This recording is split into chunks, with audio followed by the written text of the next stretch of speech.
Ah, la planification.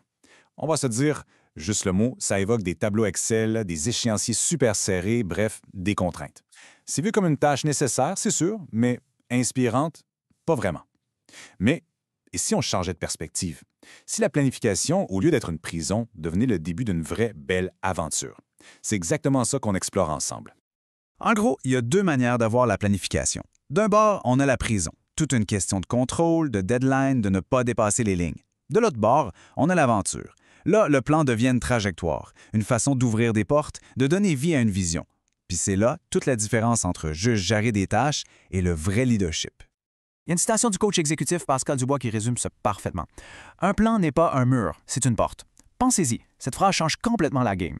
Le plan, ce n'est plus ce qui nous bloque, mais bien ce qui nous permet de passer à la prochaine étape, de voir ce qu'il y a de l'autre côté.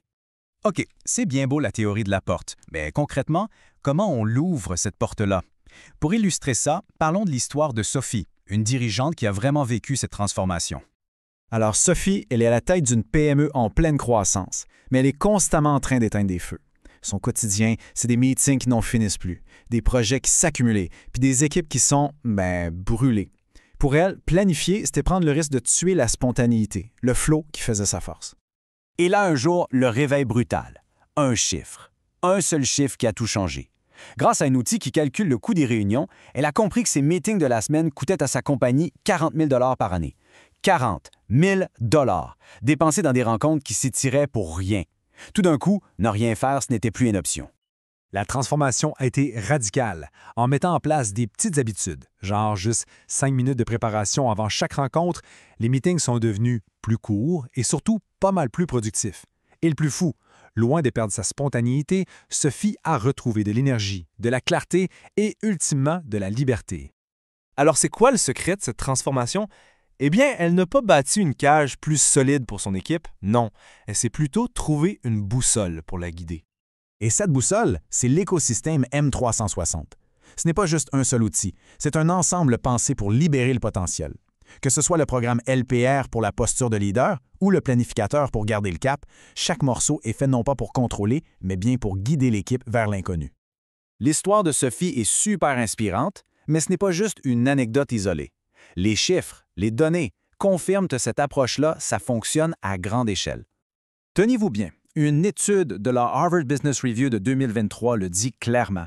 Les entreprises qui utilisent une planification adaptative, donc un guide, pas une loi rigide, elles ont 33 % de croissance durable de plus. C'est pas des peanuts, là. C'est un avantage concurrentiel direct et majeur. Et l'impact, il n'est pas juste financier. Un sondage Gallup de 2022 nous montre que les équipes sont 70 % plus engagées quand leurs leaders structurent bien les priorités de la semaine. Puis pourquoi? C'est simple. La clarté, ça amène la confiance. Et la confiance, eh bien, ça donne le courage d'oser. Ça nous ramène à ce que disait le père du management moderne, Peter Drucker, le meilleur moyen de prévoir l'avenir, c'est de le créer. La planification, ce n'est pas essayer de deviner ce qui va arriver, c'est de prendre les outils qu'on a et de bâtir l'avenir qu'on veut activement.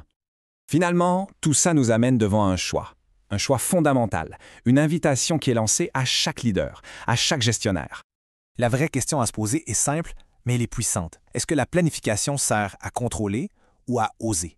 Est-ce que le but, c'est de réduire les risques au point où plus personne ne bouge, ou c'est de créer un cadre assez solide pour que l'équipe se sente en confiance pour innover, pour s'aventurer? Donc, s'il y a une chose à retenir, c'est ça. Un plan, c'est une boussole, pas une encre. Une boussole, ça donne une direction, ça aide à naviguer dans le brouillard, mais ça n'empêche jamais d'avancer. Une encre, ça immobilise. Point. C'est cette philosophie qui guide M360 depuis plus de 15 ans. Avec un taux de satisfaction de plus de 99 %, ils aident les dirigeants à transformer leurs ancres en boussole. Si cette vision-là fait du sens, contactez-les pour révéler le leader qui ose.